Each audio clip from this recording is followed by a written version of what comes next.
Why don't you just disappear? That was my sister's scream, sharp enough to cut skin. My parents didn't hush her. They didn't defend me. They agreed. 3 against 1. My own blood turning into a firing squad. I didn't argue. I didn't cry. I didn't even pack properly. I left quietly, like they wanted. But the quiet never meant surrender. This morning, my phone lit up with 14 missed calls from them, and each one told me the same story. Too late. They finally understood who I really was. Backstory. I wasn't born into love. I was born into a battlefield. My sister, Rachel, the favorite. Golden child. Every mistake forgiven, every whim indulged. My parents bent their spines for her, polished her crown daily. Me, I was the placeholder, the shadow. If Rachel wanted light, they dimmed me further. But shadows have an advantage. They see things light never notices. Discovery of betrayal. It wasn't one moment that broke me. It was a collection of tiny knives. The way my mother called me a burden. The way my father said, "Rachel deserves more. You'll understand one day." The way Rachel smirked when they rewrote wills, bank accounts, and futures with her name. I understood perfectly. They weren't keeping me around to love me. They kept me around to use me, drain me, and discard me. The final shove came when Rachel screamed in my face, "You've ruined my life," because I refused to sign over the deed to the lake house, the house I rebuilt, paid for, maintained. That night, my parents nodded in unison, agreeing with her tantrum like disciples to their goddess, and I realized I wasn't family, I was leverage. Shift in mindset. When you're told to disappear, you have two choices: vanish quietly or vanish strategically. I chose strategy. I withdrew first, smiling, polite, compliant. I told them they were right. I left them believing they'd won. And while they celebrated their triumph, I began to untangle every thread they thought they controlled. Execution of the plan. Step 1. Assets. The house, my savings, the small business I built with years of sweat, all shifted into an irrevocable trust under my name only.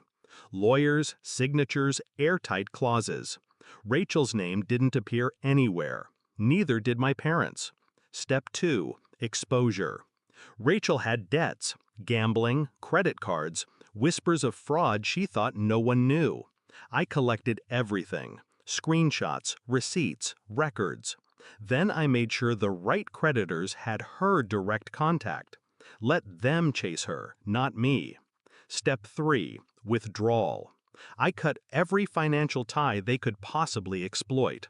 No co-signatures, no shared accounts, no emergency access. By the time they realized I was gone, I was already untraceable in every ledger that mattered. Step 3. Climax and confrontation. This morning, the calls started. 14 missed calls before 9 a.m. Rachel first, her voice frantic on voicemail. "They froze my accounts. Did you do this?" Then my father, low and angry. "The bank says the trust is locked. What did you sign?" My mother, almost weeping. "Please, we can't lose the house. We thought it was still in the family." Family. That word again. Suddenly sacred when it benefits them.